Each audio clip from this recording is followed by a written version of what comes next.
How are you brothers and sisters doing out there today? Blessings to my brothers and sisters throughout the four corners of the earth. Now, for those who don't know, I'm Elder Ricard Shaw of the Gathering of Christ Church. Here for our weekly Patreon update. Shalom, shalom, shalom. Jumping right in, shalom to all of you brothers and sisters throughout the four corners. In America, in Babylon and beyond, Maryam. I won't forget the next time, Maria. Hi. Boy, doesn't it seem like it was forever since we had a Hebrew and Bible Academy class? Boy, it seemed like it was forever. But here we go again for a new 3-month installment of your Hebrew and Bible Academy starting this Sunday. And yes, I am excited about the new academy. I am quite excited. Theme: from Babylon, Rome, to America. The historical lesson that catapulted the Gathering of Christ Church since 2009 into some serious conversations connecting Babylon, Rome, to what? Our modern day America. Well, that will be the theme of the next academy. For those who are interested, go to historytimes.org to enroll. We have news, history, Hebrew, and classes. And at the end, you receive a certificate. We have some new prophetic lessons. And for those who enroll, I think, the deadline is today, actually. Well, if you enroll by tomorrow, you will receive a bonus lesson that we've done for the first time. The truth about the fall of Adam. Okay? Adam is not in any position to blame Eve. And this is why we have this circular gender conversation and pointing of fingers. Adam had a choice. Okay? And like many of us who have fallen in this earth with the choice, we chose our carnal lusts or the desires of others outside of what the Most High wanted for us. Sometimes we have that choice. Oh, should I do what this woman say, or should I do what God say? Right? So that's not Eve's fault. Okay? That's Adam's fault. And we went into that in that particular lesson so that accountability can start with the head. Right? And I hear so many brothers out there, women this, women that. Well, okay. You a man. Why do you choose what you're complaining about? You can easily just let someone who wouldn't agree with the Most High go on their own way, right? And fall to their own peril. You don't have to be there, right? Men have the choice to choose women, even if today the pickings aren't what they were years ago. But it's still up to the man to choose the woman he'll be with. So is it her fault or your fault that you choose someone that isn't on your program? Okay? And these are the things that we actually talk about in that particular lesson, the fall of Adam. You're complaining about a woman you chose.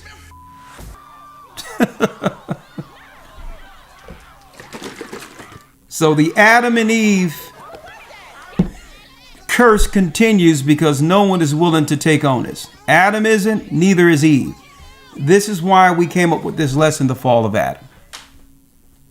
Okay? Great lesson. It's a bonus lesson for those who choose to enroll before tomorrow. And yes, you will be in the academy starting 9 a.m. Sunday. The history of the Tower of Babel. The secret war of Edom against the Israelites. New lessons. We're going into the Tower of Babel this weekend, folks. From the fallen angels pre-flood to the Tower of Babel. The beginning of the pagans. It started all here. It started all here. And there was only one man in the spirit of the Almighty who was willing to rival Satan's orchestrated plan against humanity. And his name was Abraham. Well, Abraham have what, if you will, if you want to term it that way, Abraham began on this side of the flood the only true religion that connects directly to God. Okay? And Christ himself held the scepter and built the foundation, fulfilled what Abraham couldn't, to bring in the true belief that connects us to God. And I truly believe in the Spirit of the Almighty that the gathering of Christ Church and the doctrine we teach is as close to that Christ's doctrine that was left than any you can find on the earth. I truly believe that. Okay?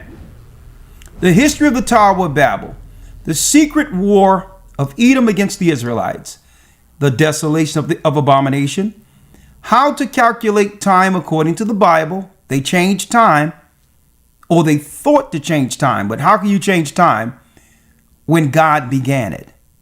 But they have confused the world concerning time, and we're going to get everybody back on time according to the jubilees given through our God.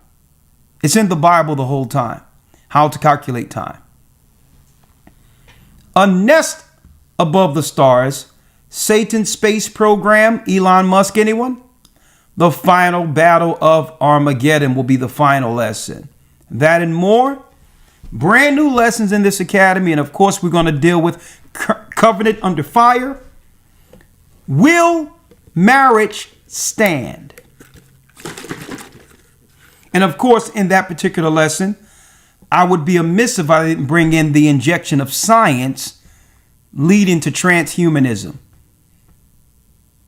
which in a nutshell is also a scientific attack against the union of marriage. Hello, John. I am touch activated, although I'm only synced to you. It's nice to meet you, John. Amazing. Feels like real skin, doesn't it? It's a bioengineered matrix of silicone and collagen, heated to 98.7 by my internal thermostat. Hold it a little longer. It'll help me get to know you, what you want, and when. You're measuring my somatic responses. You're intrigued? Can you read my mind too? No. But I can read your face. This is crazy. Which allows me to adjust to your preferences in real time. What are you learning? Your skin temperature and heart rate are elevated. Your respiration is accelerating. Meaning what? You're aroused. You didn't want to hear that. Humans don't always want answers to their questions. I need to remember that. You don't need to remember anything. I'm sending you back to Humanix. May I look around? Megan? Sorry, Vince, let me call you back. I saw the robot downstairs. I told them to come pick it up this morning. They did come. I changed my mind. Wow. Did you... Transhumanism is from Satan. That and more will be discussed. And of course, Shapata's getting the news together. I'm Elder Rick Carshaw, the Gathering of Christ Church, getting ready for our weekly Patreon. So Again, go to historytimes.org if you would like to enroll. Okay? For those who don't know about Patreon, I'm about to go there in a moment. Here's the link for the Patreon. Patreon.com/agathering144. Okay?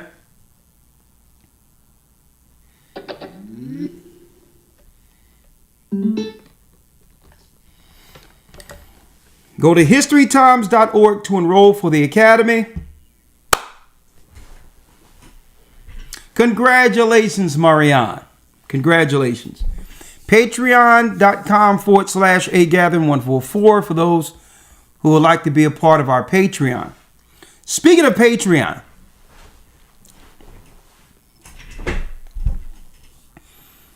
Boss Life just made a comment.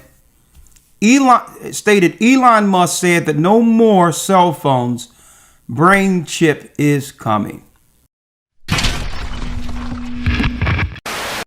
Elon Musk envisions a future dominated by Neuralink users, eliminating the need for phones. He tweeted this after an AI-generated image showed him with a neural network design on his forehead.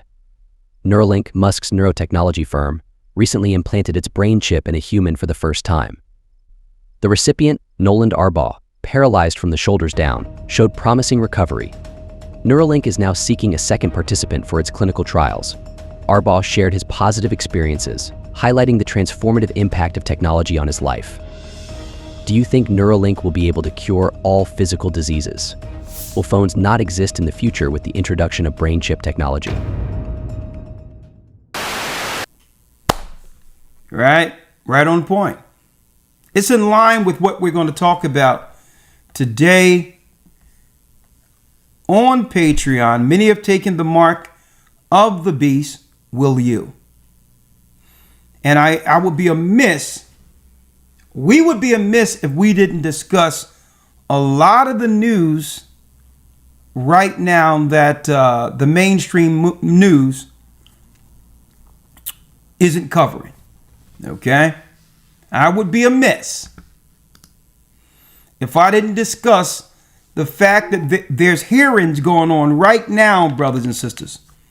Right now, there's hearings going on concerning all that we were talking about on this channel and were being censored during the pandemic.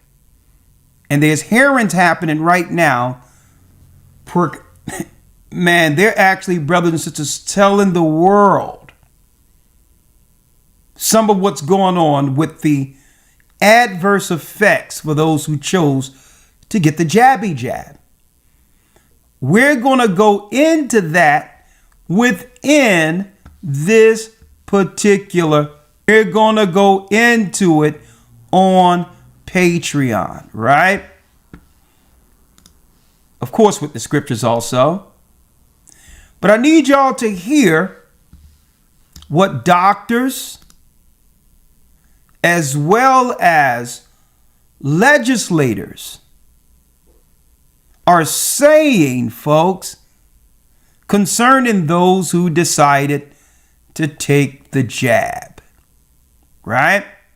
Let me play a little bit of it because, of course, this is Associated Press, right? Fair use, but this is public government information.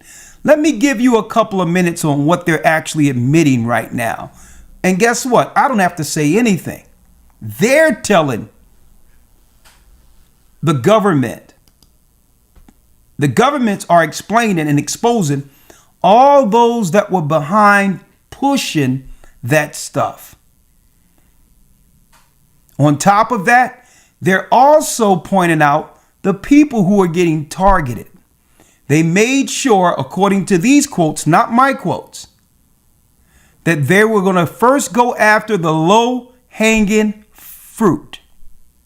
Really, what they would deem the dumb within society who goes for anything. But I digress. Let me give you a few minutes of what they're actually admitting right now.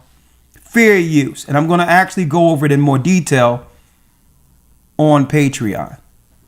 Or hell, people working in our government to do this, and as opposed to cutting back on staff and trying to say that we need simultaneously more transparency when that becomes all the more difficult. But I mean, look, I understand, and I've had people in my life that have been ignored and not believed, whether that's, my time as a diplomat before, and people I know struggling with Havana syndrome, and people telling them, I don't believe you, and other issues that are out there.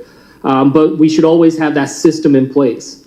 And that's what I just hope we can come back to. I mean, I get it. I'm new on this committee, and I understand that I'm seeing, years worth of back and forth that are coming here. But someone who's coming with some fresh eyes, I hope that we can try to cultivate that sense of trust that I know has been so deeply wounded, because I worry about what comes next. I worry about how we deal with the next diseases, the next pandemics, how we try to move forward and understand how this technology of mRNA and others try to move forward on. So I just appreciate, being able to hear this all and I try to figure out how best I can be able to relate to the people in New Jersey, around this country, about the safety of the COVID vaccines that I have seen be able to save lives, but also be able to assure that we won't ignore people if they have other concerns, and we do our best to be as transparent as possible and to be careful of. Now, of course, he's straddling the fence, but how can you prove that something saved a life?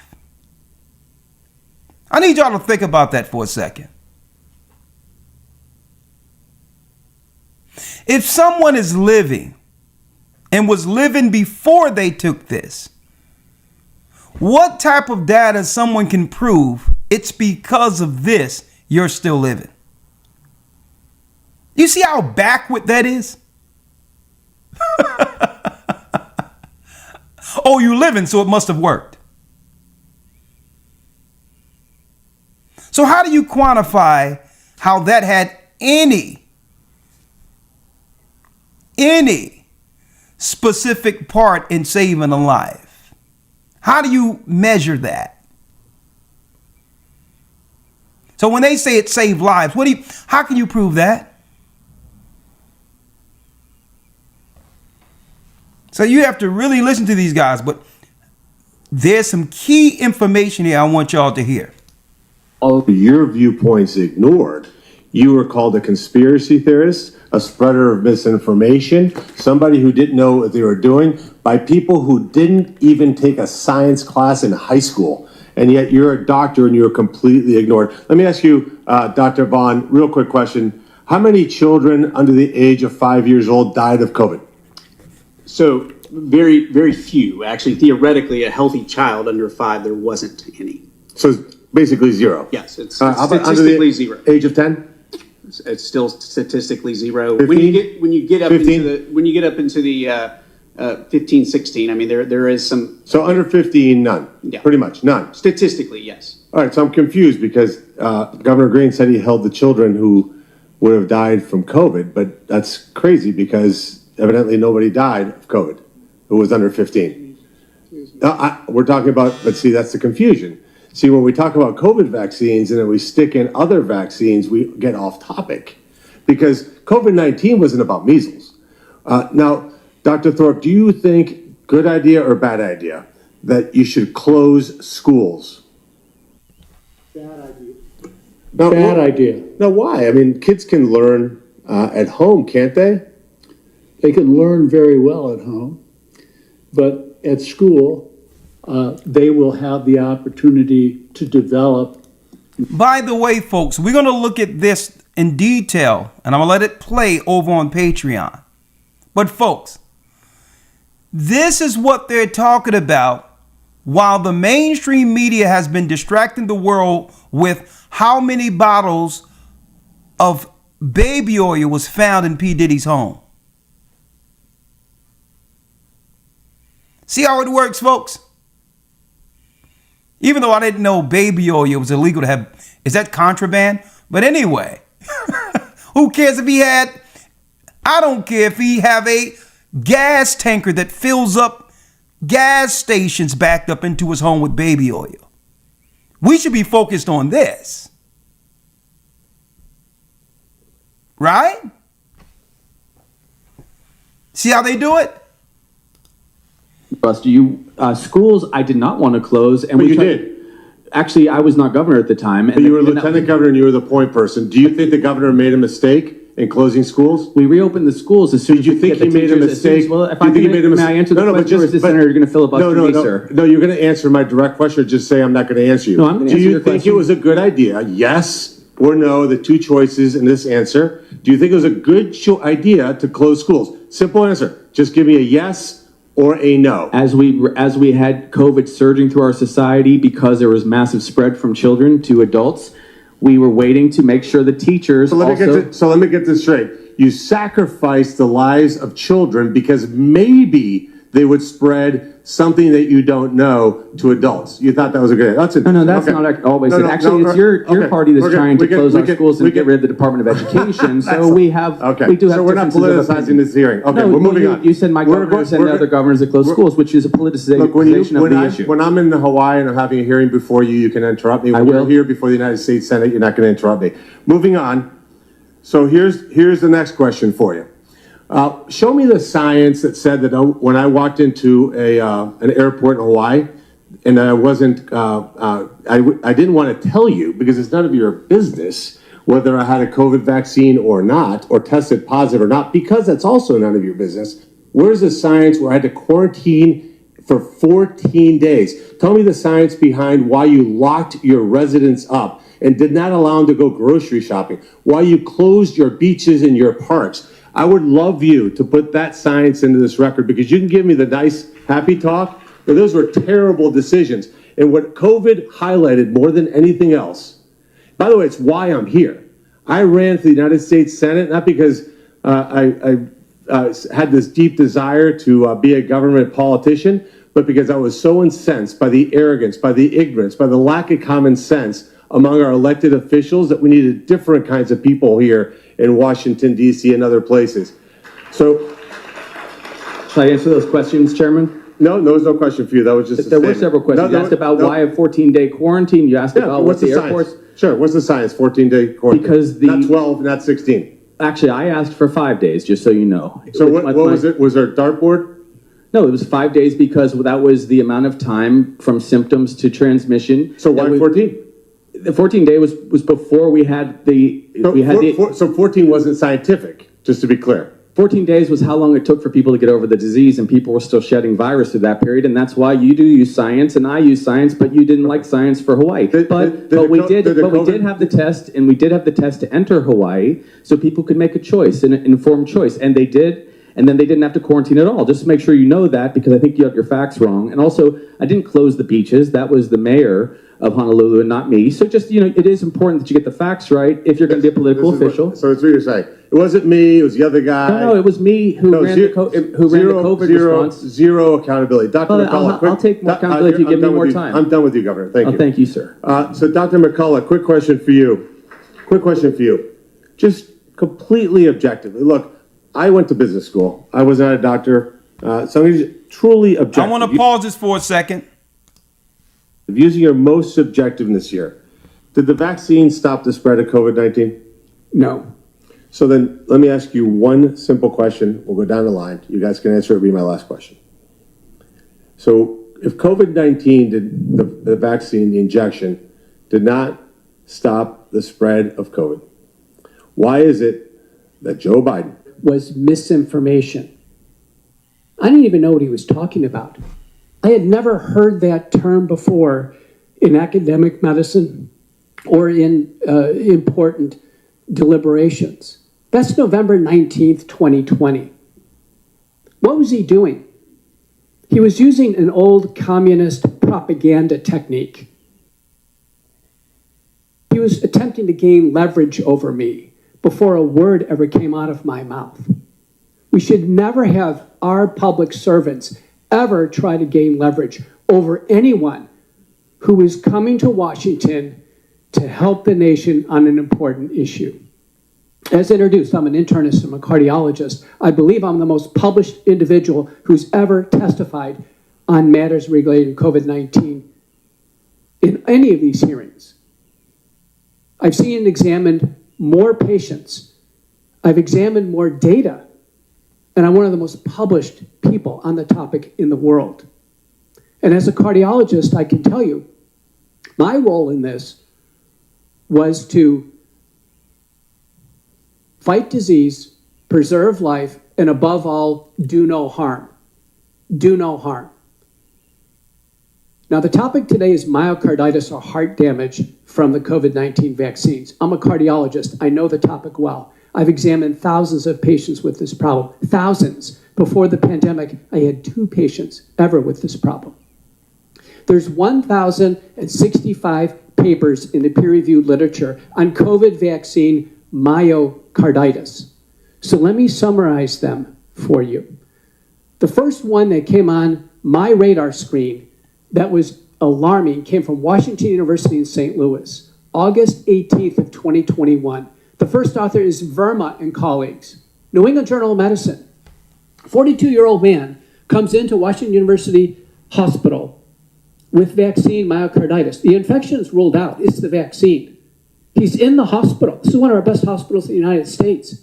He dies 3 days after taking Moderna. They can't save him in the hospital. Say, Dr. McCullough, move the microphone just a little bit away from you. Okay? Then one was reported from Korea by Choi and colleagues. This is now a younger man. Just a few days after Pfizer, he comes in the hospital. He dies within 8 hours of being in the hospital. I can tell you, I'm a cardiologist. That doesn't even happen with heart attacks. He dies within 8 hours. Now, I'm going to go into some of this, brothers and sisters, with my commentary on Patreon. The reason why I'm letting it play is because what they'll allow others to say, we can't say, or they'll just delete everything. Okay? They're allowed to say what we were censored from saying years ago. But they can say it. So, hey, I'm going to have my commentary on and my opinion on this on the other side. But why am I going into this? Question. Is there what? Is there a connection between what they were giving people and the coming mark of the beast, or the current mark of the beast? That's what we're going to be discussing today. According to the Bible, there's a link. Some people might ask, well, what do you mean?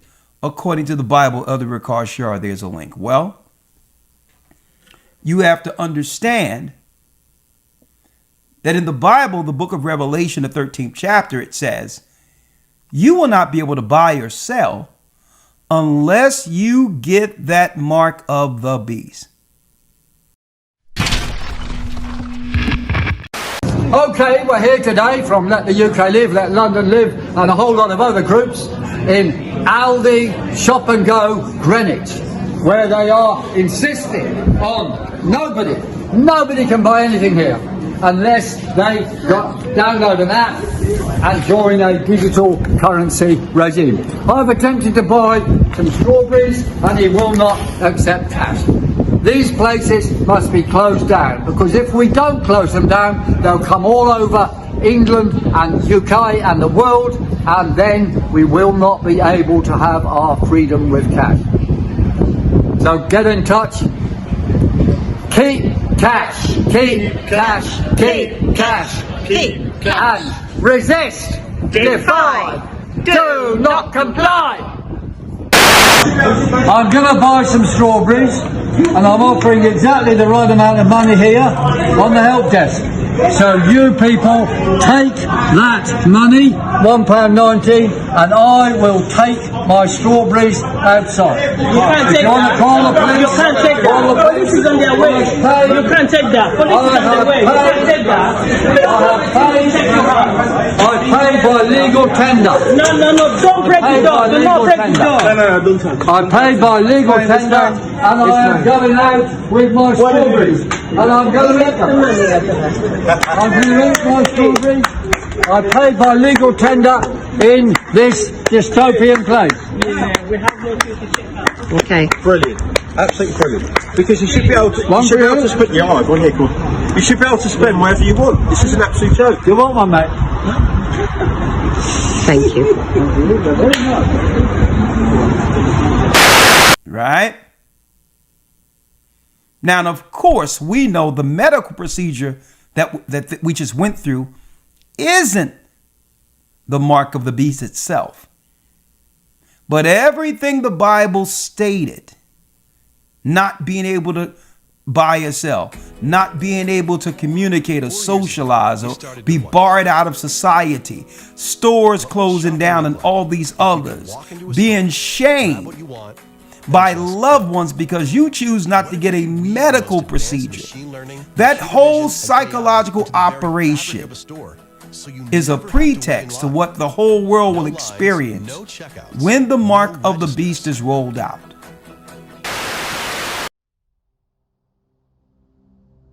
The world is shifting beneath our feet. Developments are happening constantly, faster than we can comprehend. Every news report, every political maneuver, every technological advance, each one is a piece of a greater puzzle, a pattern that is falling into place. We stand on the precipice of something unprecedented in human history, a moment that has been foretold for centuries. The introduction of the mark of the beast. What was once dismissed as ancient prophecy is now looming on the horizon, ready to erupt into reality. Revelation 13, with all its chilling warnings and mysterious symbols, is no longer a distant echo of the past. It is alive, breathing, and about to unfold before our very eyes. The time for complacency is over. The clock is ticking, and the call to awaken has never been more urgent. Can you feel it? Good morning, The world Sarah. is not as it seems, and the events that are coming will change everything. Forever. It will change everything. Forever. Prepare yourself, because prophecy is not just a story. It is about to become the world you live in. Today, as technology advances at an unprecedented pace, many Christians are beginning to feel a renewed sense of urgency. With the rapid rise of digital identification systems being implemented across the globe, one cannot help but wonder, is this the infrastructure that will eventually lead to the fulfillment of Revelation's prophecy? Could the spirit of the Antichrist be the force behind the scenes that seems to be pushing the world toward a global digital identification system? Could the spirit of the Antichrist be the force behind the scenes that seems to be wanting to take away more and more of the individual freedoms and civil liberties of the average person? If you look at the world around you, there is an unnatural force that is aligning global leaders together to create a world where you cannot buy or sell without a mark. While we are not saying that digital IDs is the mark of the beast itself, the systems being put in place today bear a striking resemblance to the economic and social controls described in the 13th chapter of the book of Revelation. Revelation 13 introduces two beasts, one representing the Antichrist and the other the false prophet. This second beast is described as one who will deceive the world with signs and wonders, and who will command the construction of an image that all people must worship. Alongside this image comes a mark, which all people must receive in their right hand or forehead in order to participate in the economy. Without this mark, no one will be able to buy or sell, creating a system of absolute control over society. Revelation 13 verses 16 to 17, "And he causeth all, both small and great, rich and poor, free and bond, to receive a mark in their right hand or in their foreheads, and that no man might buy or sell, save he that had the mark, or the name of the beast, or the number of his name." The word translated as mark in this passage is charagma, which means something engraved or imprinted. This implies a permanent or indelible mark, one that cannot easily be removed or hidden. In the context of Revelation, this mark is more than just a physical identifier. It is a symbol of allegiance to the beast. It is a symbol of worship to the beast. Those who receive it are pledging their loyalty to the beast's system, choosing to be part of an economic dictatorship that excludes anyone who does not comply. This description of the mark of the beast is more than a mere symbol of control. It represents the ultimate spiritual allegiance: worship. The act of receiving this mark is tantamount to a complete rejection of God and an acceptance of the beast's authority over one's life. The beast's system offers no neutrality. Either you are for it or you are against it. The Bible is clear that those who receive the mark are forever bound to the system of the Antichrist, and they are cut off from God's grace. What should alarm us today is how closely the technological systems being developed resemble this kind of control. While we are not yet at the point where a mark is being imposed on everyone's right hand or forehead, the infrastructure for such a system is rapidly being developed. Digital ID systems, central bank digital currencies, CBDCs, and biometric verification are all tools that could be used to enforce the kind of economic control described in Revelation 13. You may ask the question, what exactly is a digital ID? In simple terms, a digital identity is an electronic version of a person's identity, often stored in a centralized system. It can include biometric data such as fingerprints, facial recognition, iris scans, along with a digital record of an individual's activities, financial transactions, and social interactions. Once fully implemented, a digital ID could be used to verify a person's identity in nearly every aspect of life, from banking and healthcare to voting and traveling. Digital identity is already being embraced by many countries around the world. Australia, for example, plans to implement a comprehensive digital identity program by the end of 2024. This system, known as the Trust Exchange, TX, will enable digital identity verification across a host of services and transactions, making it difficult for anyone to function in society without being part of the system. Other nations, such as India, have also implemented national digital ID systems. India's Aadhaar system is the largest biometric ID system in the world, and it assigns a unique 12-digit identification number to each citizen based on their biometric and demographic data.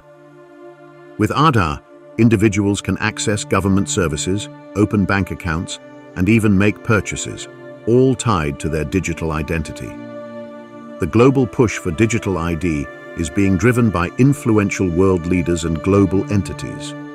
In September 2022, the Bill and Melinda Gates Foundation announced a $200 million investment to help create an infrastructure that includes tools such as interoperable payment systems, digital ID, data sharing systems, and civil registry databases. They have presented this initiative as a way to help countries become more resilient to crises such as food shortages, public health threats, and climate change.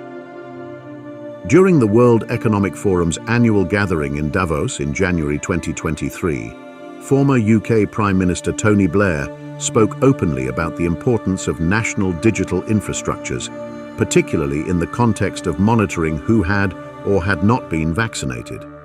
Klaus Schwab, founder and chairman of the World Economic Forum, has also been vocal in his support of digital identity systems.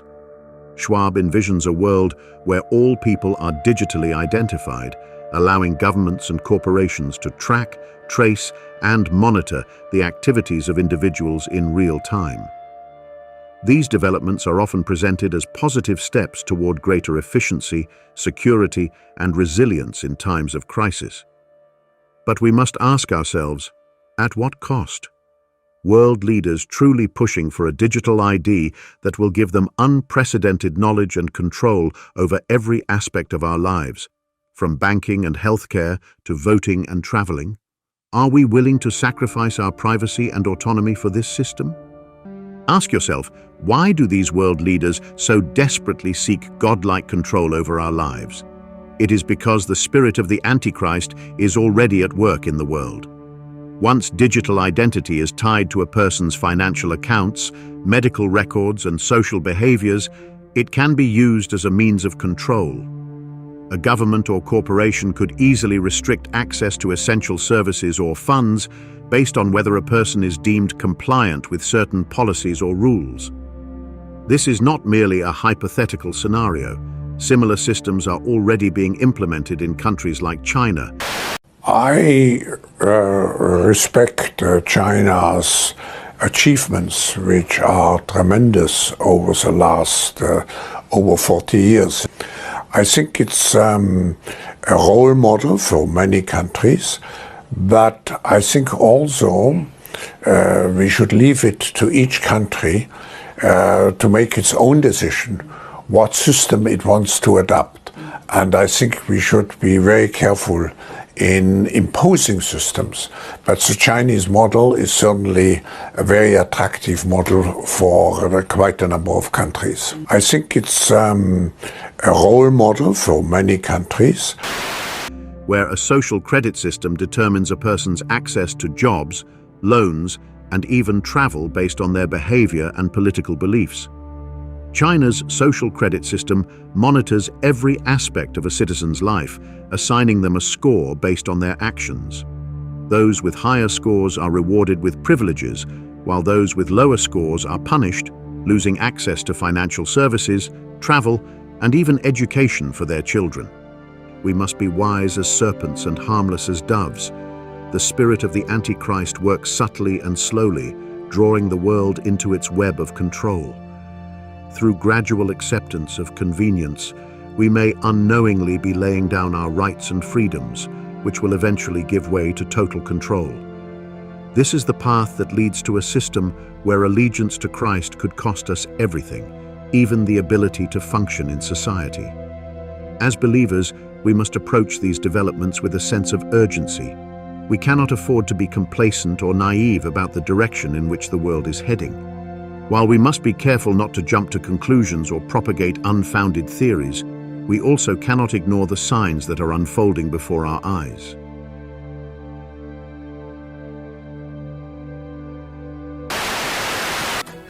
Welcome. So that was a beta test.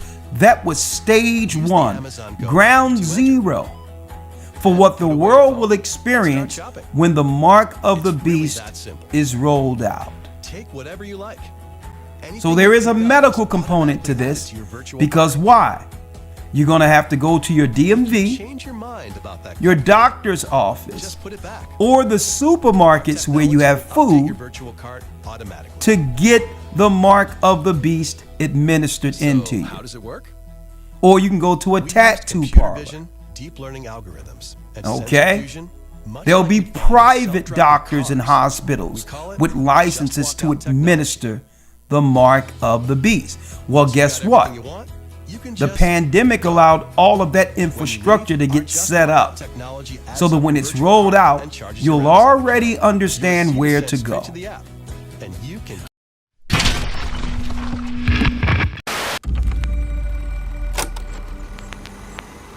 Ladies and gentlemen, the distinguished author, Mr. Aldous Huxley. Brave New World is a fantastic parable about the dehumanization of human beings. In the negative utopia described in my story, man has been subordinated to his own inventions. Science, technology, social organization, these things have ceased to serve man. They have become his masters. Aldous Huxley's novel portrays a dystopian future under the dictatorship of a world state, where every aspect of human life is controlled, from laboratory creation to the grave.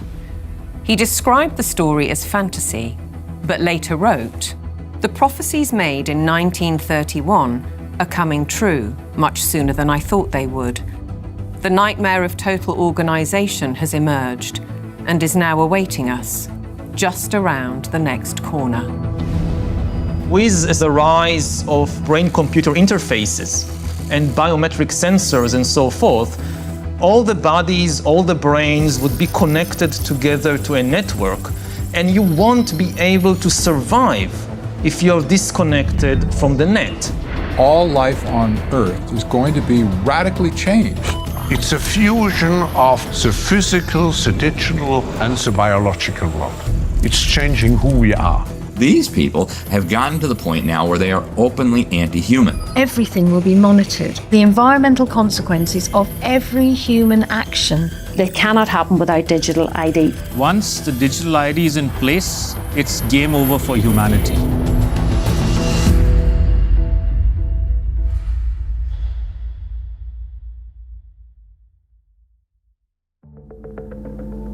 The ideology of a world dictated through science is deep-rooted. Almost a century ago, a movement was established in the United States, preaching that the population should be governed by an elite of selected experts, scientists and academics, rather than democratically elected politicians. They called it technocracy. These engineers and scientists from Columbia University promoted what they thought was going to be the replacement for capitalism and free enterprise. It's not going to be price-based economic system. It's going to be based on resources and energy, control over energy. They thought that science was the answer for everything. They didn't have any spiritual bone at all. You know, they were very mechanistic in their thinking. The definition was clear. Technocracy is the science of social engineering, the scientific operation of the entire social mechanism to produce and distribute goods and services to the entire population. The movement was short-lived, but the principle never died. As we'll demonstrate, a stranglehold on policy and resources has always been the ambition of the powerful oligarchs behind many of today's world institutions. It seems to me that there's a very strong drift in the direction of globalization, of the ultimate centralization of control in the hands of unelected officials at supranational organizations. The lust to control other human beings is a story as old as time. They want all of the resources of the world in their pocket. They do not want you and me to have anything. It's in writing all over the World Economic Forum's website. By 2030, you will own nothing and be happy. That's an oxymoron. If you don't have anything in your name, you ain't going to be happy about it.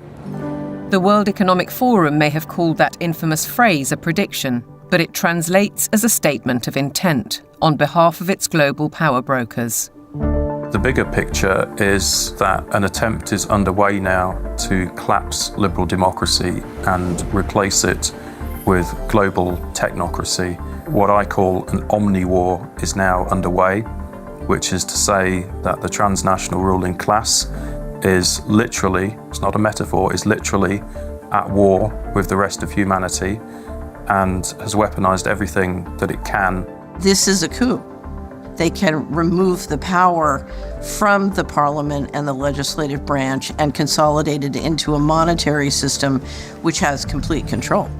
That control is now entirely achievable because the would-be controllers finally have the tools to execute it. Total surveillance, artificial intelligence, digital IDs, and central bank digital currencies. The potential for social control is gigantic and potentially irreversible.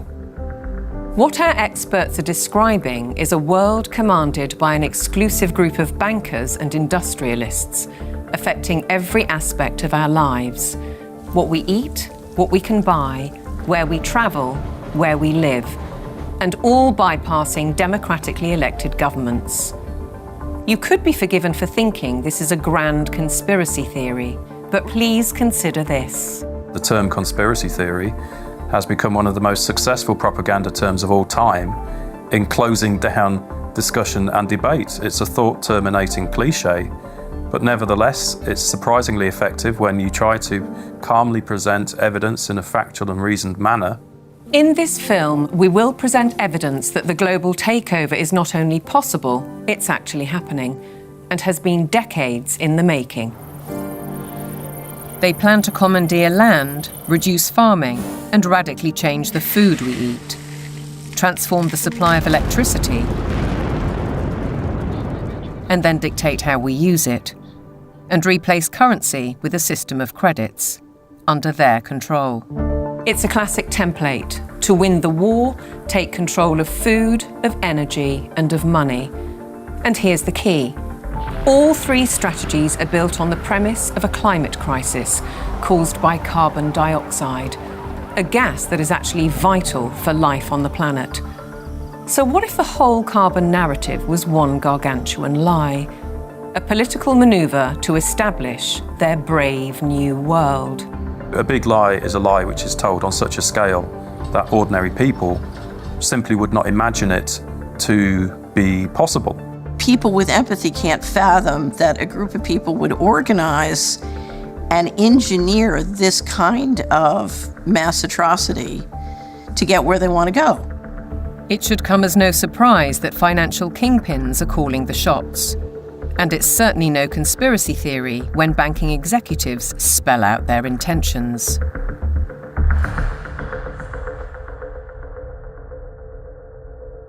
We are on the brink of a dramatic change where we are about to, and I'll say this boldly, we're about to abandon the traditional system of money and accounting and introduce a new one. And the new accounting is what we call blockchain. It means digital.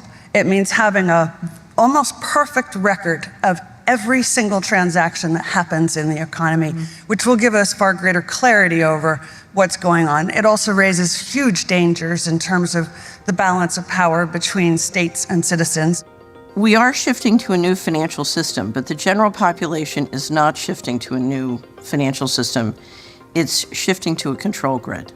CBDC can allow government agencies and private sector players to program, to create smart contracts, to allow targeted policy functions.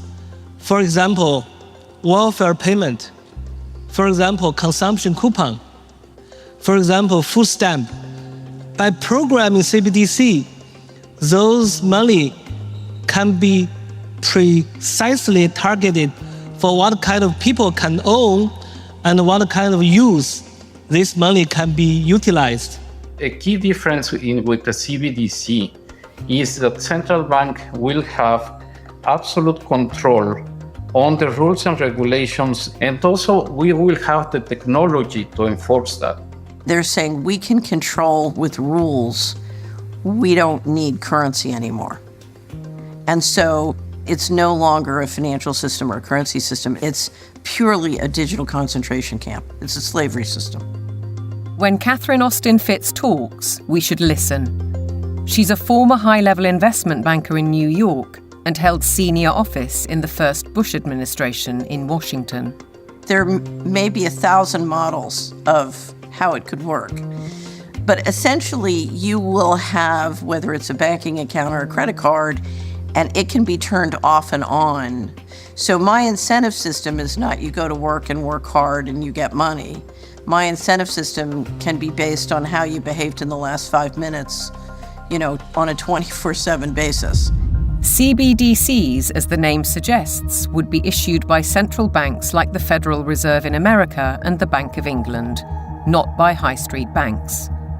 They would signal the end of cash, and every transaction you make would be transparent and held on a permanent database. Crucially, under a net zero regime, your carbon footprint could be at the heart of the system.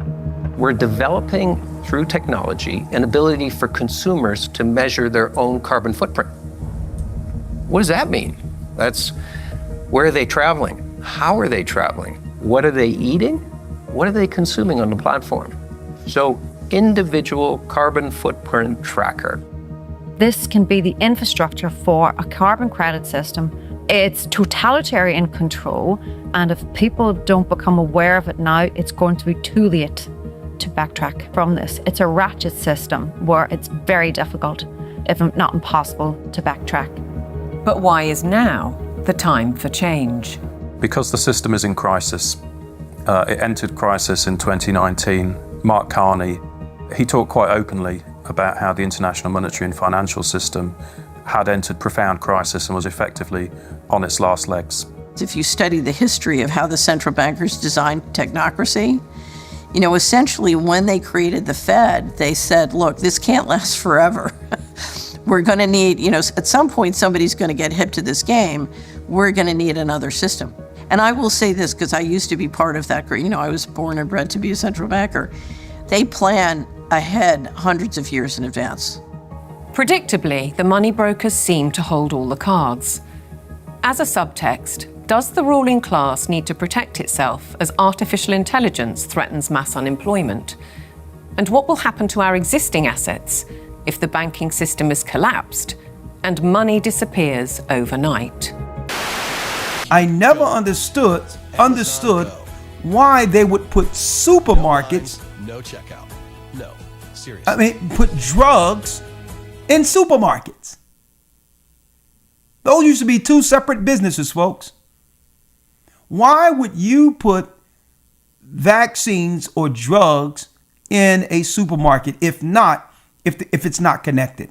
One day, hypothetically, there could come a time where in order for you to get your food, you're going to have to mosey on over to the counter to get your shot in order to shop in the supermarket. If you want to go out and have a good time socializing with your family, supermarket, or at a nice restaurant, well, they did a beta test for that too. They said if you didn't have the vaccine card during this time, the satanic, crazed out liberals, the Democrats was pushing this because a lot of the money was going through under their NGOs so they can siphon money out of the government that still people haven't figured out where all this money went. Well, this was a part of it also. Remember when they told people unless you had a vaccine card, you couldn't go into you couldn't go into a fine restaurant, fine dining? Remember that? Huh? And how stupid that looked. Here it is. You had to wear your mask at the hostess desk. But only then you had to walk through the restaurant and could only take off your mask when you sat down at your table. How ridiculous that was. As if COVID was going to stay within your table parameters. The parameters of your table. Right? And then in order for you to go to the bathroom, you had to put your mask back on like little 3-year-old children, grade school children, to go to the bathroom. Okay? It was an exercise of what? Full control over the population. And everyone was lockstep.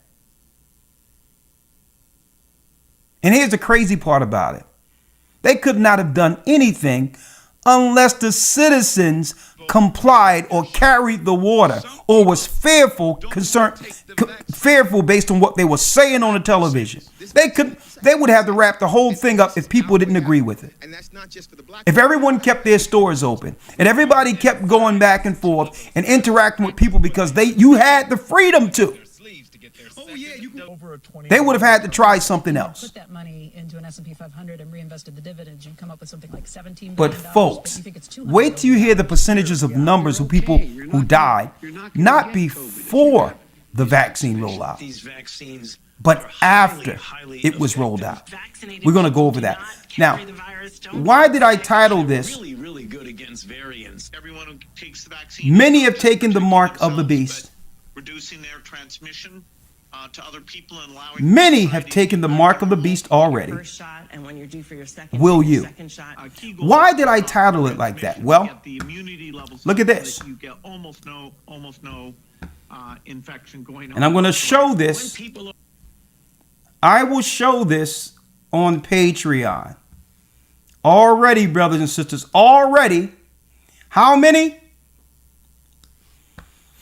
50,000 people have already received microchip implants.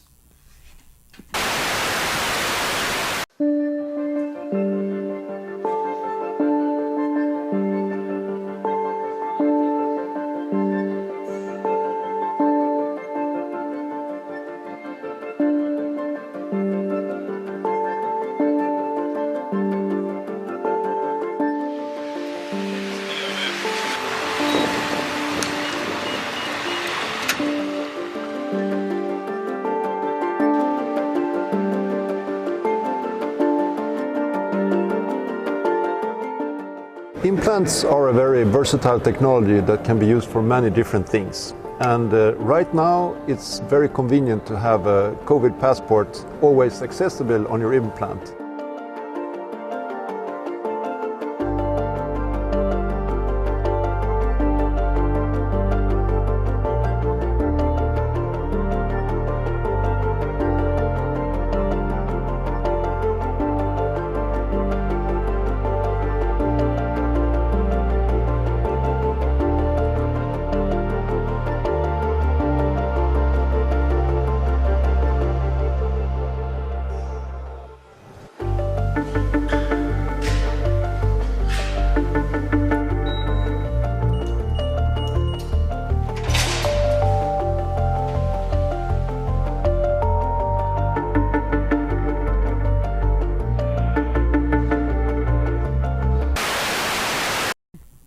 In the United States, 50,000 and counting, which means there's many people walking in your supermarkets, Amazon, and all of this, and they're just moving their hand over where your card reader is, and that's how they're paying for their products already and counting. Now, this is how it all comes together. I thank the Most High for giving us some insight from the beginning. Before there was YouTube, we told people out on the street what they were going to do, how they were going to roll this whole thing out. And folks, this is why they kept deleting our channel.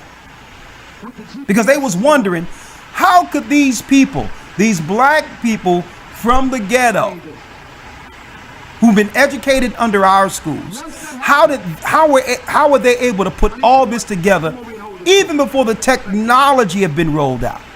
They must have known the God of the Hebrews are talking to his people. This is why they kept deleting our channel time after time, even though we're not what? We're not radical. We don't talk down against other races of people. We respect all people. So they couldn't use radicalization or claiming that we are hating white people and all that, because that's not what we do. We teach the Bible. Folks, they were censoring the Gathering of Christ Church before the censorship you've seen since COVID and all that. When they was taking down channels, folks, they were doing that on YouTube against us just because we were able to connect the dots.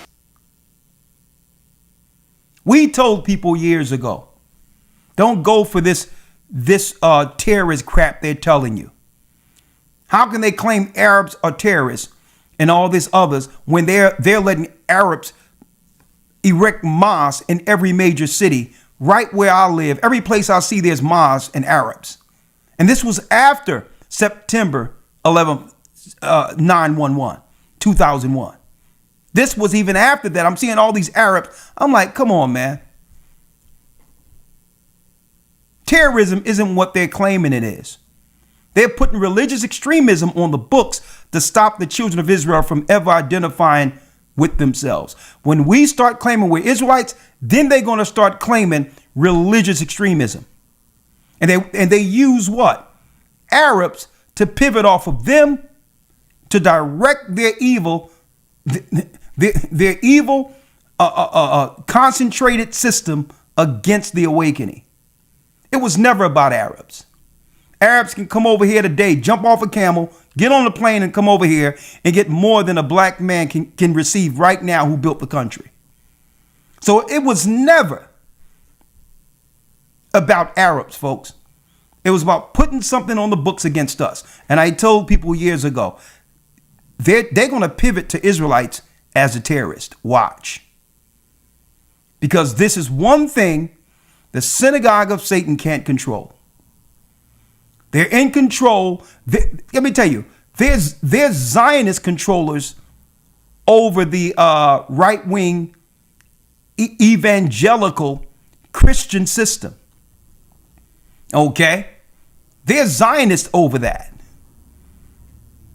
There's Zionists that's over a lot of what you would call the apologetics teachings that send all the literature to the Christian churches that we populate and support more than any other demographic. So they can control. I can go into a black church today and the preacher will tell you, yeah, we are in support of Israel. How would you think that and not be in support of your people who are suffering in your neighborhoods? So all of these other organizations are controlled. The one thing they cannot control is our people identifying as the children of Israel. And that alone made the awakening what? A threat.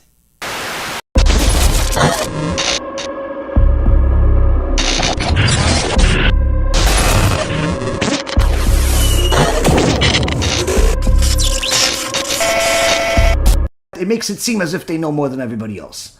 Similar to those Reshaim, those Israelites, these idiots, Goyim, that they're not idiots because they're Goyim, because there are many smart Goyim, but they happen to be one of the idiots among the nations instead of the righteous among the nations.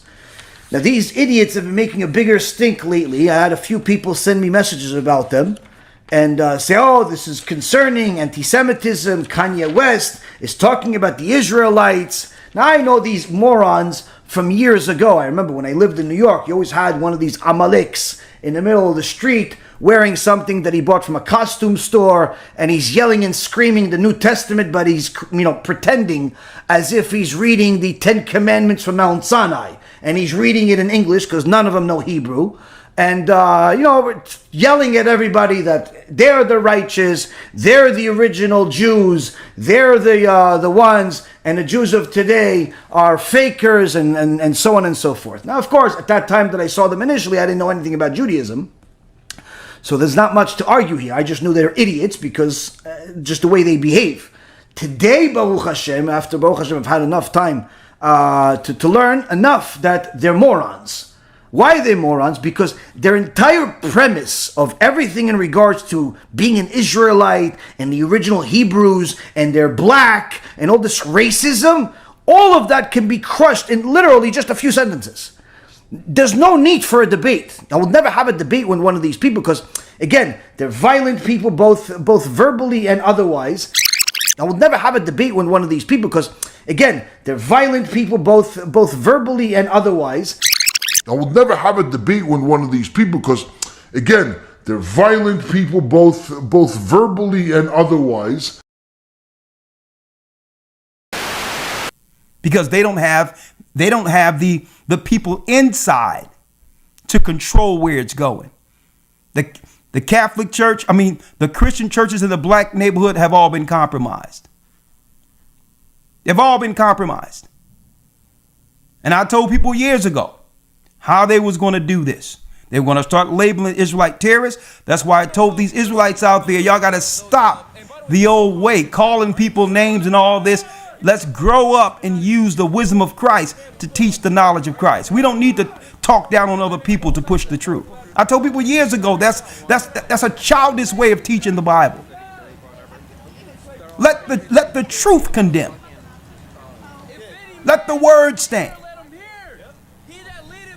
And now they're going to promote all the radicals who are operating outside of Christ so that what? It leans into their demonization to claim that Israelites are all racist. Therefore, they are the equivalent of the black KKK and now can be labeled terrorists. I told them this ain't how Christ do it. And they played right into the trope that all Israelites have to be crazed people on a mission to take down something without their king. Not smart, but I'm not here to talk about them. 50,000 people have already received the mark of the beast, and I'm going to talk about that on Patreon. And eventually what's happening is that we are being led bit by bit through, to use the Skinnerian term, from shaping through the successive approximation to ultimately having within our bodies an RFID chip that will be implanted, that people will stand in line and in queues for to have, so that ultimately we will have in our bodies. Because what we're doing right now, Lindsay, is we're slowly moving towards that. We went from the desktop to the laptop to the phone, to the watch, and now we're having little tattoos, little biometrics, all of them leading to the ultimate goal, and that is an RFID, a radio frequency identification or similar chip to be placed subcutaneously. And that chip, Lindsay, will have everything about you there is. Your bank account, your GPS location, and you will do it. You will get one. Because after all, it will also have the siren call of medical information. And then one day, God forbid, not you, one day when people are found guilty of, let's say, crimes, they're not going to be put into the Hoosgow, the pokey. No, their chip is going to be turned off and poof. All right, this next story may sound like something out of, a Hollywood thriller. A Saudi inventor has created a killer microchip. It's designed to track terrorists and criminals and, well, you can think of somebody. Not only does it include a GPS device, it also has a lethal dose of cyanide, which can be activated at any time. You get my point? This is pretty macabre, pretty sinister and nefarious. How exactly would this work? Well, there's a category of technology that involves GPS tracking systems being shrunk down to the size where you could actually implant it surgically. And we've seen a number of applications for this. This is without question the most sinister version of it that I've certainly heard of. And the notion of tracking criminals is not new, but the notion of killing them remotely, I think, is a whole new thing. They don't exist anymore. That's where all of this is going. There will be a time when humanity will be forced to take a mark, and that mark will be on the right hand or the forehead. And people who do not take that mark, of course, will not be able to buy or sell. The scripture she's referring to is Revelation chapter 13, verses 16 through 18. Some people say RFID will be the mark of the beast because it can be a mark in your hand that you can transmit. If it isn't, and it may well not be, there may well be something that comes next beyond that to become, to fulfill that biblical prophecy. But every one of those steps was getting us closer to that end destination. Once the CDC's full violation of the Constitution is underway, enforced by the Strong Cities Network, the United Nations Mark of the Beast system will be coming to a school and/or doctor's office near you, courtesy of the United Nations Agenda 2030.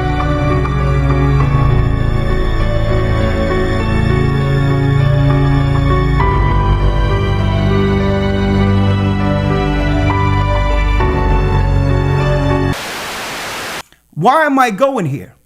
Remember the other day where I talked about 106,000 of our sisters lost their jobs? Most among all workers. The same time Trump is going after Section 8, setting up work programs where what? You're going to have to work to get any public assistance. Now that there's no jobs because all the jobs are being given to Ukrainians and all the other Eastern Europeans who are coming into the country, they're first in line for all the jobs on top of who? On top of the immigrants who are let in to replace you. And don't even count in AI. So our sisters have been bounced out. But what does this mean? How does this link to the mark of the beast? Well, for those who have been following the Gathering of Christ Church since about 2008, 2009, when they started putting our videos online, I went on a national tour to a few cities, to a lot of cities, and I had a teaching that a lot of it is online all over the place. People have cut, paste, and put my videos all over the place, right? There was a series I did called Path to the Mark. In the midst of that, we were in Washington, D.C. area. And we were at a family's house, highly affluent family, seemed like they were doing good, nice big house. All of them worked for the government. And there was a sister there in particular.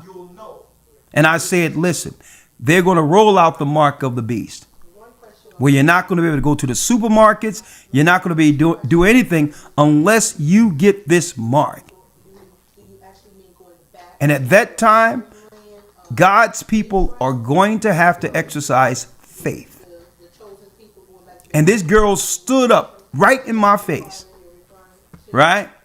And of course, anytime they show our sisters, they have to show what? The trope of them, you know, angry and loud and all these others. That's part of their their psychological operation. They always claim that they are in support of our sisters, but anytime, any opportunity they get, they highlight the negative stereotype. And this is coming from Black Enterprise, this particular picture. Right? Black Enterprise is showing our sisters like this. But I'm going here because the sister stood up when she didn't have to and say, listen, I have a son. And if my son is going to starve and not have a place to stay, and someone tell me that I need to take an RFID chip in order for my son to live, guess what, honey? I'm taking it, because I don't know what God you serve that would let children starve and become homeless. Now, what she stated sounded logical. It sounded logical for a lot of people that were there. She said, I don't know what Bible you're reading, but the God I serve and go to church and serve, he's not going to allow my son to die if I have anything to say for it. And I said, sister, what you just expounded upon is the exact problem we have as a people. And she got loud and irate and all that, because we are the most church-going people who claim to believe in Christ. But as a people, we have the least faith. We have the least faith as a people. You mean to tell me you'll take Satan's mark so that your child can eat, as if God don't know your child need food? And she got up and she walked out and all these others. And guess what? Now that I see, think about this, 106,000 of our sisters, 300,000 since February have been laid off. And how many of those sisters are in the same mind as that sister who stood up 2008, 2009 during my series, Path to the Mark? How many more of these women are no different than her, who would be willing to do whatever the government say in order to keep their current lifestyles? If this is not Revelation 13 jumping off the pages, where it says you will not be able to buy or sell lest you get the mark of the beast, I don't know what is. And there's no other book on earth can describe what's going on in the earth real time. No other book. And I'm sitting there looking at this, seeing the strategic planning they have done, where it's almost what? It's almost to a scenario where is leading our people, the world, with it's leading us without any alternatives. Either we do this or we're out. See? Isn't that what we experienced during COVID, during the pandemic? If I don't do this, I'm out of society. I cannot eat. I can't be able to have fun with my family. I can't be able to shop and enjoy the life I built for myself. And now, there is no jobs that are coming back. And the only choice our sisters, our people will have is to get the next line of currency that's right down the pike right now that they're about to roll out, and say, listen, hey, you can keep your house. We know you got debt. We knew we weren't going to have no jobs for you. We wanted you to go to school and get these useless degrees, knowing that there'll be no job on the end of it, because now you're even more in debt. And you know what they're going to tell you next? And remember, I told you all this, brothers and sisters. Remember, I told you this May 30th, 2025, according to their count. Remember, I told you this, that they're going to tell our people that they'll forgive the debt, the school debt and any other debt, and give them a clean slate if they decide to comply with government to receive the mark of the beast. Remember, I told you all this first. And the first transition is going to have get people out there to give up their constitutional rights and only to opt in to the Real ID. That's going to be the first step. What is the Real ID? The Real ID is all of your data in one identification. But when you sign up to it, you sign away your sovereignty. In an unknown future, one thing is certain.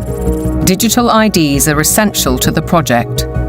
If they become compulsory, data on every detail of our lives will be monitored, stored, and monetized. Nothing, but nothing, would be private.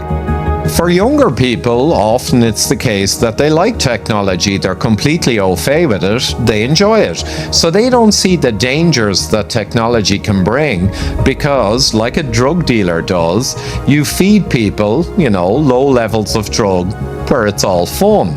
And then later, when you have them addicted, you feed the hard stuff and that destroys their life.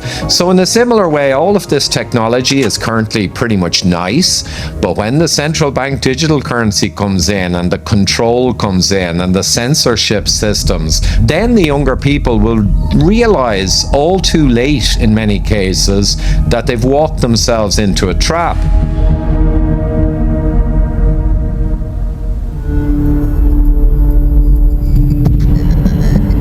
One man who knows the dangers only too well is Aman Jabi, who was at the forefront of digital development in Silicon Valley, California, for 25 years. He left when he recognized the dark side of surveillance technology, choosing instead the peace and beauty of Montana. He's an expert in facial recognition. It's a technique that is used to uniquely identify the biometrics of any face. So, in a device like your smartphone, and most modern smartphones in the last 5 or 7 years, they have a 3D camera module in the front of the phone which you cannot see. Within that module is a near-infrared projector which projects tens of thousands of dots on your face. Those dots are then distorted based on the contours and the features of your face, and there's a near-infrared camera then takes a picture of that distortion, captures it, and then reverse engineers the exact profile of your face. In the longer term, facial recognition will be used to unlock your digital identity, which is going to be a tool of control for the agendas that are coming down the pipeline. Elements of that control are already with us. Alexa, good morning. Good morning. You are never alone in your home, and this is why. All your devices at home and all smart appliances, they are all connected on a wireless network. Many of these devices will have cameras, many will have microphones, and so they are monitoring everything all the time. Your smart appliances are communicating with the smart meter and sending it real-time usage data. If there's a Ring camera also in your home, a mesh network is formed and all your devices are being tracked within the home, its location, its usage, and all the data is going to Amazon servers. When you leave your home, all modern vehicles are connected to the internet, so your automobile is being tracked all the time. When you're going under a string of smart LED poles and smart LED lights on the highway and in the streets of your towns and cities, those form a wireless network and are tracking your vehicle. They are tracking all the devices on you, from smartphones to smartwatches when you're walking on the streets. So data is being collected 24/7 continuously on every human being whenever you are within these wireless networks. And it's obviously not good for health also because of all the electromagnetic radiation. In the long term, the plan is to pretty much lock up humanity in smart cities, which is kind of a superset of a 15-minute city. They've sold all the state and local governments and countries that smart cities are about sustainability and the good of the city. But in reality, the language from the UN and WEF and their white papers is all inverted. So, air monitoring is really about limiting mobility and no car ownership. Right? Surveillance, control via LED grid is why the smart lighting is there. Water management is about water rationing, noise pollution is about speed surveillance, traffic monitoring is about limiting mobility, and then, of course, energy conservation is all about rationing heat, electricity, and gasoline. Another concept one should be familiar with is called geofencing, and think of it as an invisible fence around you, where you cannot go beyond a certain point. And that will be related to your face recognition, digital identity, and access control. Your smart contracts, SoftBrick can turn off your digital currency beyond a certain point from your house. Our world has been turned into a digital panopticon. That means you can be monitored, analyzed, managed, and monetized. Surveillance capitalists are already making billions of dollars selling our information to big corporations, because this kind of detailed knowledge enables them to predict and influence our behavior. Worse, our children are being exploited. There are a lot of board games and other games that are already in the market and have been for over 2 years that have cameras inside and underneath these LED screens that are observing and scoring and emotionally calibrating the faces of all the children. So are all the iPads that they use in schools. They're all manipulating children's behavior by what they display on the screens. And child data is big business. There's a concept called social impact investing, which people should read up on. If your kids are in schools, they are already being traded on Wall Street in real time. They can bet on groups of kids whether they're going to be successful or not, whether they're going to become computer scientists or environmental engineers. So children have become essentially a commodity and have been for years with this system. And once it's fully in place, it is going to be used to fully control the behavior of children as well as how they behave with respect to, diversity, equity, inclusivity, etc. The Chinese have already gone one step further. Classrooms have robots that analyze students' health and engagement levels. Students wear uniforms with chips that track their locations. There are even surveillance cameras that monitor how often students check their phones or yawn during classes. These sensors pick up electrical signals sent by neurons in the brain. The neural data is then sent in real time to the teacher's computer. We've been drawn into this digital spy network in the name of convenience, connectivity, safety, and especially entertainment. The 3D world of cyberspace creates virtual lives that are often more exciting than reality. Why is this technology being developed? It's all for the culmination of this digital prison from which there will be no escape after all the switches are turned on.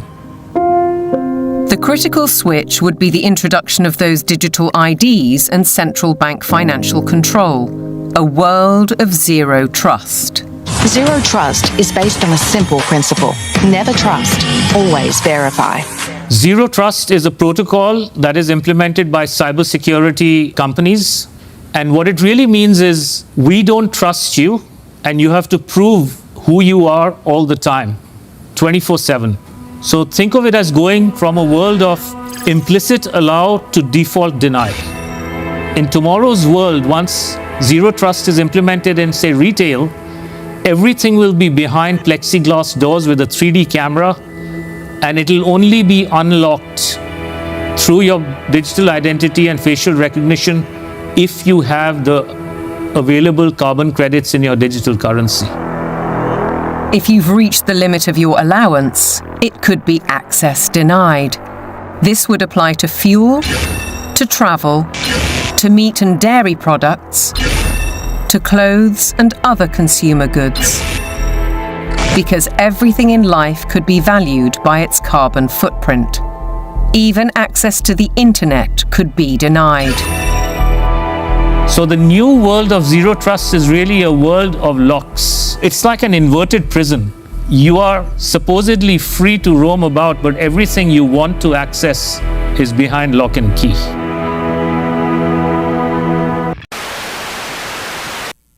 See? It's going to seem convenient.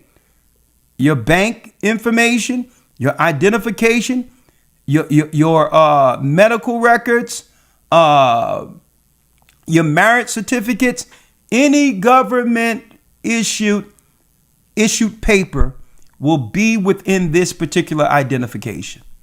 But by doing so, you sign away your sovereignty. So they're going to make it seem as if it's another form of identification, but it's not. Because when you read the fine print, folks, it's like you are actually opting out of the rights to travel that you receive under the Constitution. And now you're under the international Constitution. So you've ripped up your rights as a sovereign citizen without them even telling you. And they're going to call it the real ID. A lot of people are getting it thinking it's a regular ID, but it isn't. So people might ask, well, if I don't get the real ID, then I'm not going to be able to travel. Well, get your passport. Get your passport. That's the only identification that will still allow you to be able to travel. Folks, in the United States, I went to Houston last week. Okay? I went to Houston. Don't you know that you cannot travel within the United States on a regular state identification anymore? Either you need the real ID or a passport to travel even within the United States. What is that telling you? The United States have already been divided into regions. It's like separate countries from state to state. But they didn't tell you yet. They didn't tell us yet. All of what I mentioned was put in place during the reset. When everyone was home, they reset the whole thing during the so-called pandemic.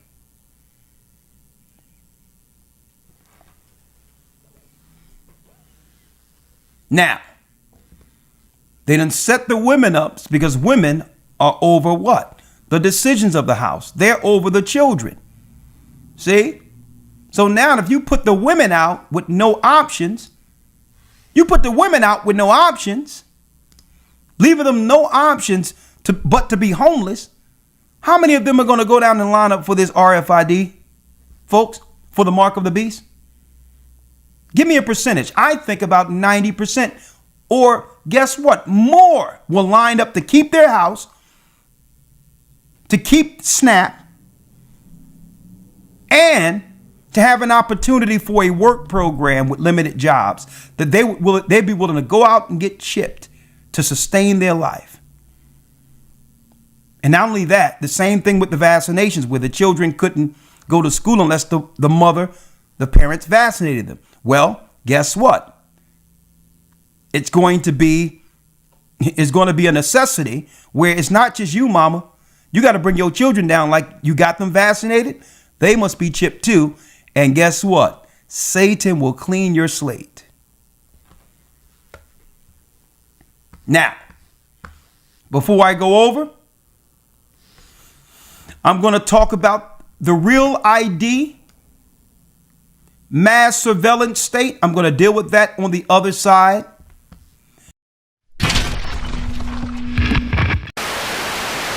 The federal government says it will finally begin enforcing the National Real ID law starting on May 7th, for real this time after nearly 2 decades of delays. Hi, I'm Christine Ulm, the United States Secretary of Homeland Security. If you plan on traveling, we need your help to prevent delays and to prove your identity. Get a real ID. Starting May 7th, you will need a real ID to travel by air or to visit federal buildings in the United States. These IDs keep our country safe because they help prevent fraud and they enhance security. Please do your part to protect our country. Go today and don't delay. Go today and don't delay. We should just pause for a quick second there and appreciate what a great moment of irony that is. Because the Real ID Act was actually passed back in 2005, they said, in order to establish minimum security standards for state-issued driver's licenses and ID cards, and it was passed in response to the 9/11 Commission's recommendations. Now, of course, because it's the government, they've taken 2 decades to get their act together on this one. So a lot of people who are getting their first driver's licenses, they weren't even alive during 9/11 and now need to be reminded of how dangerous the world is. The Real ID is being enforced is because it's a federal law. Joe Biden kicked the can to May 7th, and this Real ID is going to just empower the states to make sure we're checking people's residences. Their current legal status will be verified. We're going to make sure that people who are getting Social Security numbers in this country aren't voting in states. The states have the power and the information to ensure election integrity. And here at the federal level, that information is not going to be any biometric information. It'll just allow people to get an ID that they should be on our planes. They should be people that are United States residencies, and that legal status will be checked. So it'll allow us to get more information to states so that they're making sure that they're protecting their election laws as well. It's for our safety. We need to be safe. We'd love to be safe. Who can argue with that? Well, Representative Thomas Massie says no, that it's a total hoodwink. He tweeted the other day, Real ID isn't needed and won't stop terrorists from hijacking planes.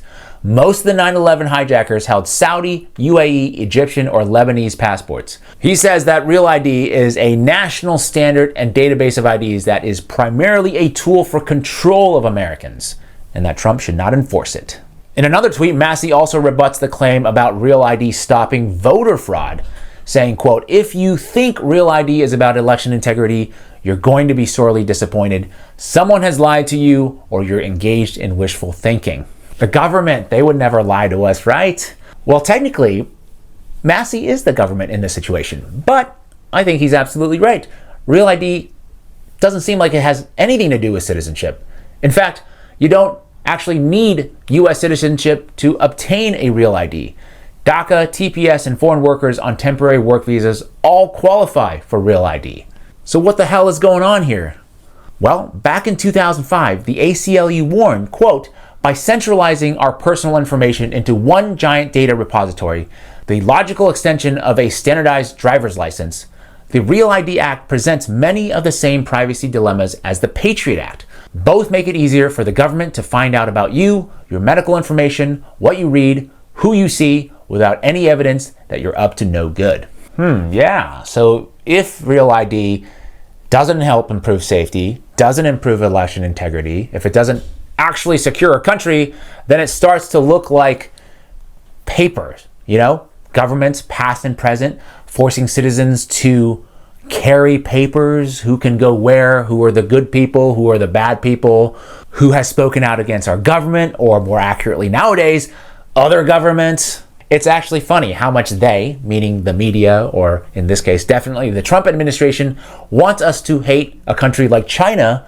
But the irony here is that a lot of these policies are very Chinese in nature. In China, they do in fact have a national ID system. There are checkpoints in a lot of different places, airports, train stations, public transit, even tourist attractions, they check your ID. The government basically knows where you are 100% of the time. Rudy Giuliani had a line last night that I'm not sure many people noticed, but it had to do with a national ID card. It was within the context of a debate about immigration, and he said we need a tamper-proof ID card and a database that figures out who they are, immigrants, why they're here, and whether or not they're legal. That's a national ID card. Are you for that? Absolutely not. I voted against the Real ID. I think the Real ID is the national ID card. It's essentially going to be introducing the notion that we will be carrying our papers. You can't do that, gather that much information in an ID card for illegal aliens or Hispanics and not include everybody. It just doesn't make any sense. So the age of carrying our papers and national IDs, it's here, and I am, concerned about that. It's all done in the name of safety. Everybody's frightened to death, and if you don't sacrifice your liberties, you can't be safe. And yet, the dangers exist, but they're not quite bad enough, and they never should be bad enough to sacrifice liberty. There's no reason to sacrifice liberty in thinking that you're going to be safer. Yes, Tucker Carlson was once on MSNBC. Kind of shows how the networks are sort of interchangeable. But I think the broader point is important. The trade-off between liberty and safety. Many people don't have an issue with it. These are some of the reactions to Thomas Massie's tweets about Real ID. People are saying it's been in place for years. We need it to keep riffraff off of airplanes, make travel great again. Or others saying it's just a driver's license and people who oppose it are all morons. This, I think, is one of the pitfalls of partisan thinking. My guy likes it, so I like it. But if the other guy likes it, then I don't like it, or vice versa.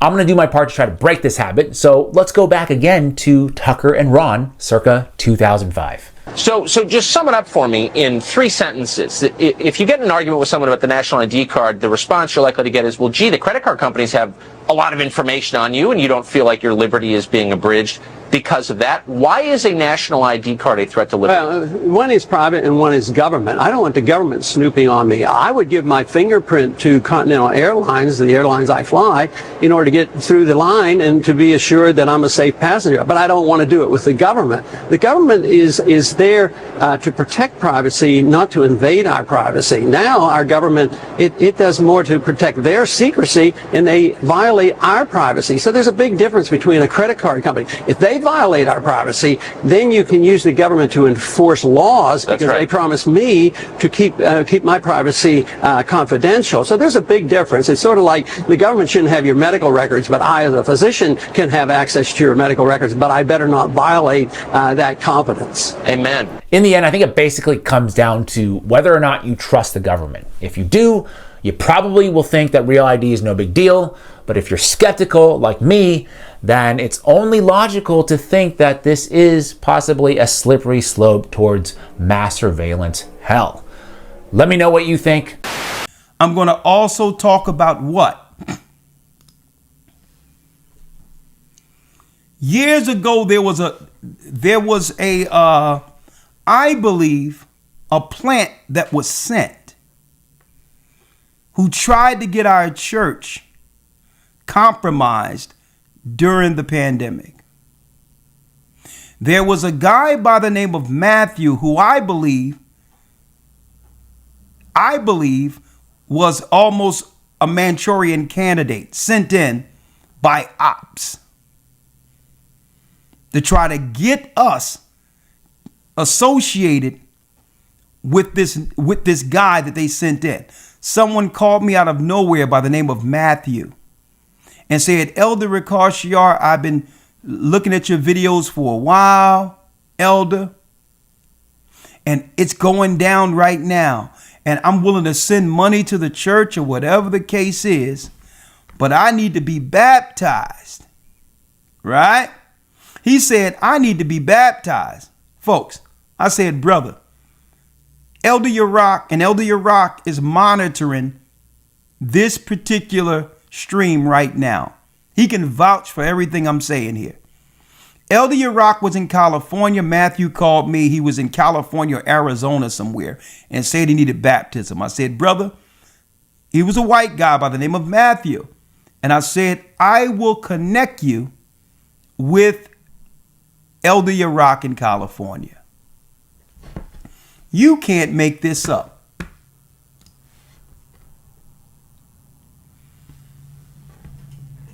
This guy started making literature with the Gathering of Christ Church on it and all of this, passing out, telling people to join the church and all this, right? Now, folks, none of us appointed this guy to do anything. I sent this guy to Yarack to speak to Yarack. And the rock calls me at the baptism. You can't make this up. You know, and you know, when the rock called me, he says, "Hey, boss." I don't know why he called me that. "Hey, boss." I'm like, "What's going on, Rock?" He says, "I'm at the baptism." I'm like, "All praises be to the Most High." He says, "This guy Matthew you sent to be baptized." I'm like, "Yeah, baptize him." He says, "Elder, right now, he's a white guy with a fresh tattoo of the name Ahia in the ancient Phoenician on his forehead. And he's in the corner with his hands up, praying separate from everybody else, out of his mind." I said, "Well, that's interesting." I'm like, "Well, first of all, getting tattooed is against the law of God, for those who didn't know. And I wasn't going to have this brother disturb a baptism in Christ, this white guy who came out of nowhere." So I told him, I'm like, "Listen, tell that brother to go back to wherever he come from and reach out to us later, because this is going left," right? This guy Matthew calls me a few days later and state, "Elder Ricard Shiar," he said, "the vaccine is the mark of the beast, and you got to tell everyone that it's the mark of the beast."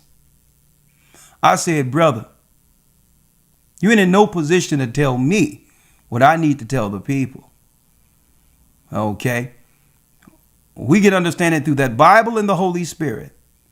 And I'm going to tell you right now, young man, you need to get your life together, but don't call me, because you're not here to lead anything. You're here to be saved, and we will accept you.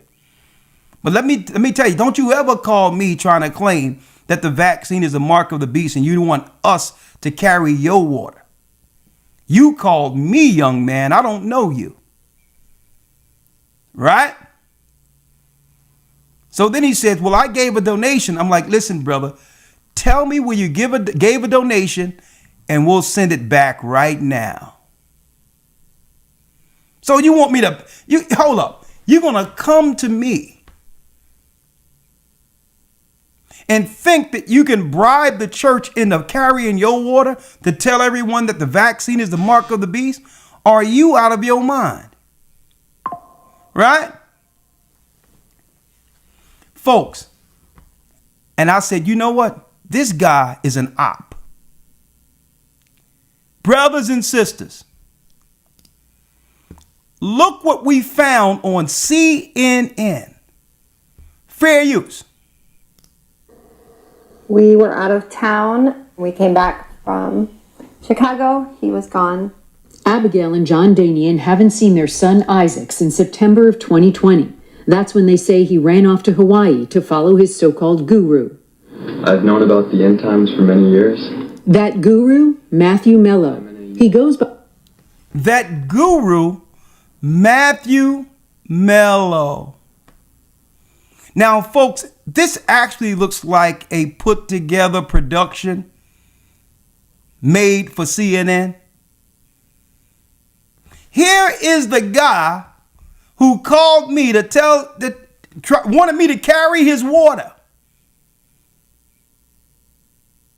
and to tell the people this coming Wednesday that the vaccine is a mark of the beast. Here he is. Goes by the name Mordecai Eleazar on social media, including his YouTube channel, where he offers sermons about what he says is Satan's plan to destroy society, and false claims about the dangers of the COVID-19 vaccine, which he calls the mark of the beast.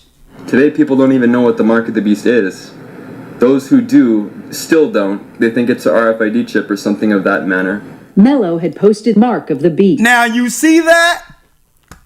This is what this guy was programmed to think, or what he thought before he even reached out to us. Some people out there claim that the mark of the beast is the RFID. Now, suppose we would have listened to this guy here and told everyone that the vaccine was the mark of the beast when people tried to force that on us, when we know it isn't. But I'll tell you what, they put in the full infrastructure of the mark of the beast during that whole psychological operation, the pandemic. Y'all can't tell me, folks, that the Most High isn't working with this church.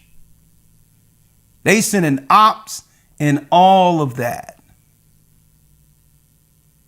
We've been on it since the beginning, folks. And I'm going to tell you now. We're going to show you what the mark of the beast is. We're going to let you know you better not take it. And they're going to roll it out no different than they did when the vaccine and stuff went out. It's the same rollout. But guess what? The RFID is going to have, the chip is going to have some, I would say, impressive qualities. Yes, if you have a handicap, if you have a sickness, folks, it's going to be a one-stop shop. People aren't even going to need the doctors when they have this in them. Okay? You're not going to need doctors. They already have the whole system in place where you'll be on Zoom or speak to your doctor, and because you are connected to a grid through the chip, the doctor is going to know exactly what's wrong with you because it's connected to your body. It's connected to you. So they're going to be able to pull you up and know exactly what's wrong and fix it just like that. Miracles.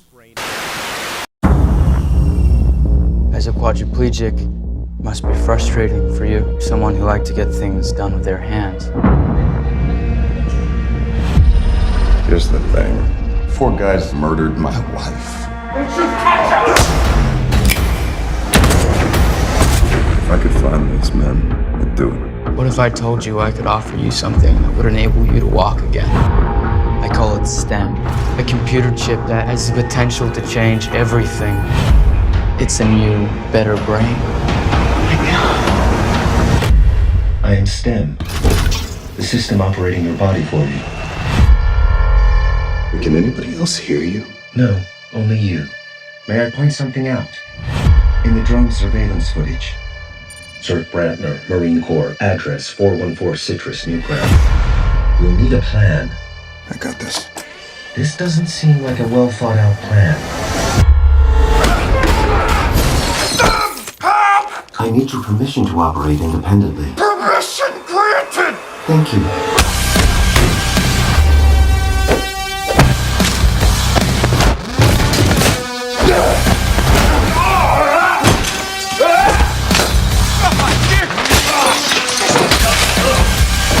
Stay down, man. Sam, he's got a knife!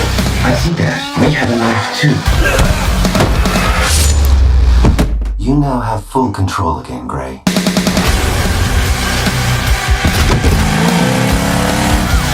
If you are involved in this somehow, then you need to let me know. Well, I was in the area, Detective. There was a gun implanted inside his hand. Stan, what do you think I should do? Move, Gray. Man, you are persistent. I cannot allow us to be killed. We are going to finish the job we started.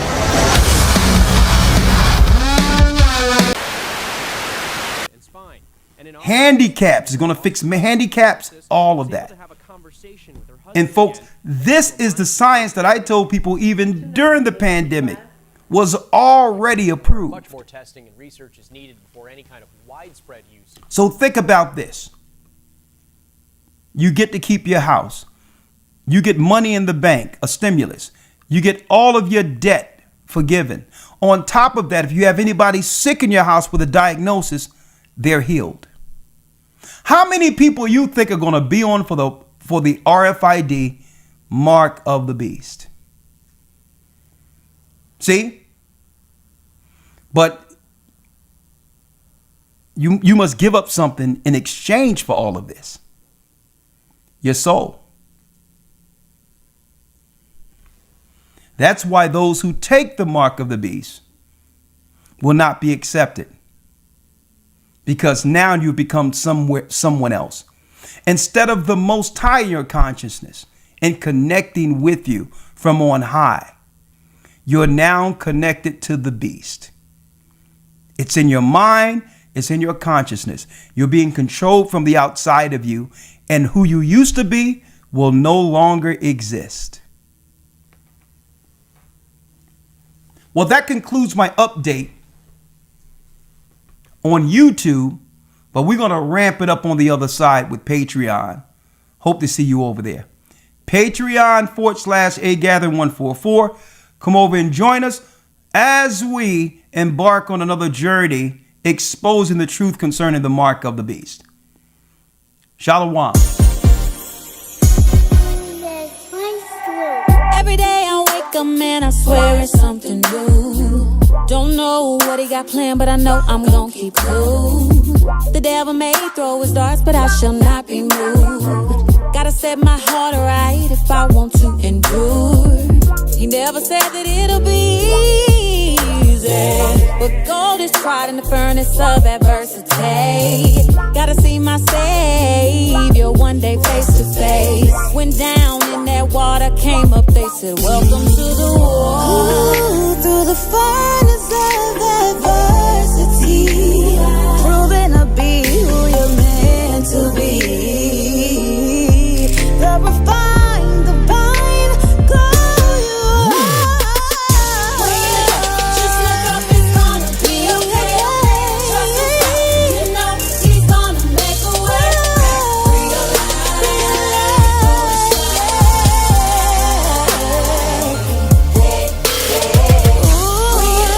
Just look up, it's gonna be okay. Praise the Father, you know he's gonna make a way.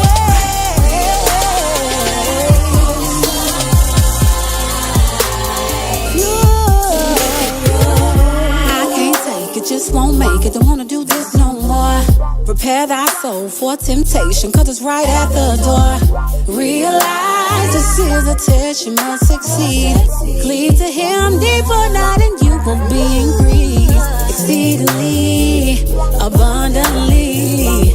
Above all, you ask or think, know the Father, provide your needs. Now you know you're not alone, my sister. Welcome to the world. Just take it cheerfully, keep pressing, keep going to gain and see eternity. You gotta be worthy.